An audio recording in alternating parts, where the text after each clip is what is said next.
एक near impossible task है जिसके बारे में स्पेस रिसर्चर्स कोई बात आज की डेट में नहीं कर रहे हैं और लगातार हम रिसोर्सेस को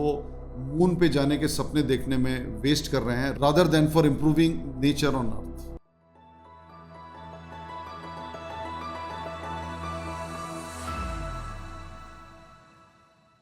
नमस्कार दोस्तों, आज का हमारा ये वीडियो चंद्रमा पर मानव जीवन या अन्य किसी भी प्रकार का जीवन संभव होने या ना होने के बारे में। 1970s में अमेरिका के अपोलो मिशन के जरिए मानव का चंद्रमा की सतह पर पहला कदम पड़ा था। तब से ही मानव प्रजाति स्पेस रिसर्च प्रोफेशन के जरिए चंद्रमा पर बस्ती बसाने या जीवन को संभव बनाने के सपने लगातार देखता आ रहा है। उनके अनुसार इस दिशा में सबसे बड़ी अड़चन चंद्रमा पर पानी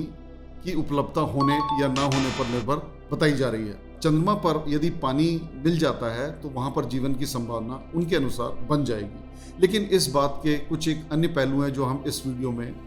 आपके सामने व्यक्त करने जा रहे हैं। चंद्रमा पर पानी मान लीजिए मिल भी गया, जैसा कि मिल भी चुका है, हालांकि वो हाइड्रेट्स और हाइड्राइड्स के डेरिवेटिव्स में नियर साइड में है, जिसकी खोज चंद्रयान 1 ने की थी। और फार साइड में चैंग 5 चाइना का जो मिशन था वो जुलाई 2024 में जो सैंपल लेके आया उसमें अमोनिया से मिक्स्ड फॉर्मेट्स में पानी पाया गया है चंद्रमा की सतह के कुछ नीचे। मान लीजिए मानव प्रजाति चंद्रमा पर पोर्टेबल वाटर या पीने योग्य पानी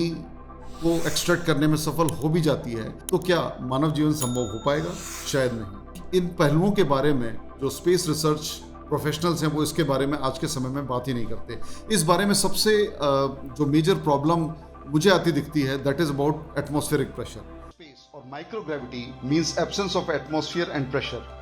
what if the astronauts had the oxygen to breathe in space but no means to maintain requisite pressure due to spacesuit malfunction or failure? The body swells as liquids in the cells and water in the circulatory system begin to vaporize. In about a minute, blood would no longer circulate. Gas and vapor would escape out of the airways at high pressure, freezing the exits, mouth, nose, ears, etc. The water in nose and tongue would almost begin to boil due to the lowered evaporation point in the absence of air pressure. So would be the case with water that lines the lungs. Lungs, which have an immediate impact on continuity of human life, are one of the most sensitive parts that respond disastrously to loss of usual pressure or decompression. Lungs are made up of complex airways and house a large volume of air, sudden expansion of which, due to the low pressures within and or the space vacuum, accords their lethal collapse, blocking the entire oxygen supply system in the first place itself. जैसा कि हम जानते हैं कि पृथ्वी पर ही जो mount Everest के जैसे ऑल्टीट्यूड पर आप देखेंगे कि लगभग सी सरफेस से लगभग 1/4 atmospheric approximately 235 mm Hg pressure Everest की जैसी ऊंचाई पर रह जाता है। तो यदि ऑक्सीजन आपके साथ में हो, ऑक्सीजन के अतिरिक्त भी और कई सारी ज़रूरतें ऐसी होती हैं जिनका एटमॉस्फेरिक प्रेशर से एडवर्स इफेक्ट पड़ता है। इसी प्रकार जो इंटरनेशनल स्पेस स्टेशन जो कि पृथ्वी से लगभग 400 किलोमीटर की ऊंचाई पर ऑर्बिट कर रहा है, लगभग 90 मिनट में वो एक चक्कर लगाता है,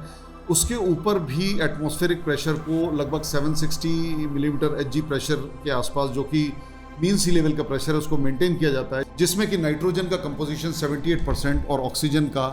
21% मेंटेन किया जाता है, वैसा ही जैसा लगभग आप पृथ्वी के नॉर्मल एटमॉस्फेयर में पाते हैं। तो ये एक बहुत क्लियर समझने वाली बात है कि लॉन्ग टर्म लाइफ के लिए एटमॉस्फेरिक प्रेशर का होना और इसे मेंटेन करना पानी के मिलने या ना मिलने से बड़ा चैलेंज है, क्योंकि पानी की मात्रा की रिक्वायरमेंट फिर लिमिटेड की जा सकती है, लेकिन एटमॉस्फेरिक प्रेशर को मेंटेन करना, यदि हम इसे मेंटेन करना है तो इसमें बहुत सारी बैटरी इक्विपमेंट और प्रेशर को किसी एक एनक्लोज चैम्बर में मेंटेन कर पाना इतने अथक प्रयास के बाद संभव होता है, जो कि चंद्रमा की सतह पर ओपन स्पेस में, जिसमें स्पेस रेडिएशंस और 15 दिन का दिन और 15 दिन की रात, इस तरह के एक्सट्रीम टेम्परेचर्स को एकोमोडेट करते हुए एटमॉस्फेरिक प्रेशर को मेंटेन कर पाना, जिस भी बस्ती में हम रहने का सपना देख रहे हैं। तो एक just for example I would like to mention कि जो एक स्पेस सूट जो कि चंद्रमा पर उतारने के लिए किसी भी स्पेस ट्रैवलर को यूज़ करना पड़ेगा, उसकी आज की कीमत लगभग 200 करोड़ रुपए होती है, और उसके साथ जो उसकी जो कैपेसिटी होती है, वर्किंग कैपेसिटी, वो भी it is limited by the life of the battery as well as the life of the equipment also, because वहाँ पर फ्रॉस्टिंग की और कई ऐसी अन्य प्रॉब्लम शुरू होती हैं जो स्ट्रॉन्ग सोलर रेडिएशंस को के द्वारा ट्रिगर होती हैं, और इन स्ट्रॉन्ग सोलर रेडिएशन से बहुत सारे एक अननोन पहलू भी हमारे सामने आने की संभावना है, जो हमारे बहुत सारे इक्विपमेंट को अनप्रेडिक्टेबल वेज में फेल कर सकता है। तो ये कहना उचित है कि यदि चंद्रमा पर मानव को पानी मिल भी गया तो भी जो एटमॉस्फेरिक प्रेशर रिलेटेड चैलेंजेस हैं, जिनके बारे में अभी भी स्पेस साइंटिस्ट या स्पेस रिसर्चर उसके बारे में प्रोफेशनल्स बात भी नहीं करते, ये एक बहुत बड़ी दुविधा है जिसके बारे में उनके द्वारा बात ना किए जाना एक बहुत बड़ा प्रश्न लगाता है कि कहीं इस सब स्पेस रिसर्च का मकसद सिर्फ अपने प्रोफेशन को बूस्ट करना और उसके लिए फंडिंग अवेलेबल करना, उसके जरिए फेम एक्वायर करना, ये सब तो नहीं बनता जा रहा है। क्योंकि एक्चुअली हम देखेंगे कि जो पृथ्वी के रिसोर्सेज हैं, हम जो लिवेबल अर्थ है, जो नेचर द्वारा गिफ्टेड है, हम उसको मोर एंड मोर हॉस्टाइल बनाते जा रहे हैं। पृथ्वी का एटमॉस्फेयर लगातार डिप्लीट होता जा रहा है। हमारे जो ह्यूमन सेटलमेंट्स हैं उसमें एयर क्वालिटी इंडेक्स की प्रॉब्लम लगातार बढ़ती जा रही है, जिससे ह्यूमन हेल्थ को मेंटेन करना, बेसिक हेल्थ को मेंटेन करना बहुत ही ज़्यादा प्रॉब्लमेटिक होता जा रहा है। इसके अलावा plastics, there are whole number of problems जिनके ऊपर रॉकेट साइंस लगाकर, जो कि हम स्पेस वेंचर्स में यूज़ कर रहे हैं, उनको हम पृथ्वी की इन pollution and change of temperature, change of atmosphere, इन चीज़ों को एड्रेस करने में लगाने की बहुत ज़्यादा आवश्यकता है। जो हमारे स्पेस एंथुजियास्ट हैं, जिनको कि ये लगता है कि सिर्फ अगर हम चंद्रमा पर पानी ढूंढ लेंगे तो वहाँ पर ह्यूमन सेटलमेंट्स बनने लगेंगे और वहाँ पर हमारे लिए एक ऑल्टरनेटिव अबोर्ड बन जाएगा, तो ये चीज़ नियर इम्पॉसिबिलिटी है, क्योंकि इसके एटमॉस्फेरिक प्रेशर के बारे में लोग सोच भी नहीं रहे हैं। इसका छोटा सा एग्जांपल मैं आपको देता हूँ। आप हाई ऑल्टीट्यूड पे जाएं तो आपके ह्यूमन बॉडी को एक्लिमेटाइज करने में कुछ समय लेना पड़ता है। मैं खुद सियाचिन पर मैंने सर्विस की है,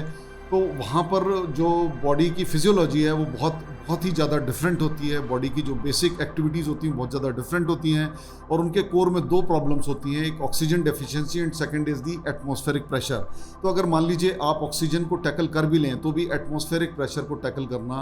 एक नियर इम्पॉसिबल टास्क है, जिसके बारे में स्पेस रिसर्चर्स कोई बात आज की डेट में नहीं कर रहे हैं और लगातार हम रिसोर्सेस को मून पे जाने के सपने देखने में वेस्ट कर रहे हैं, rather than for improving nature on earth. Thank you friends.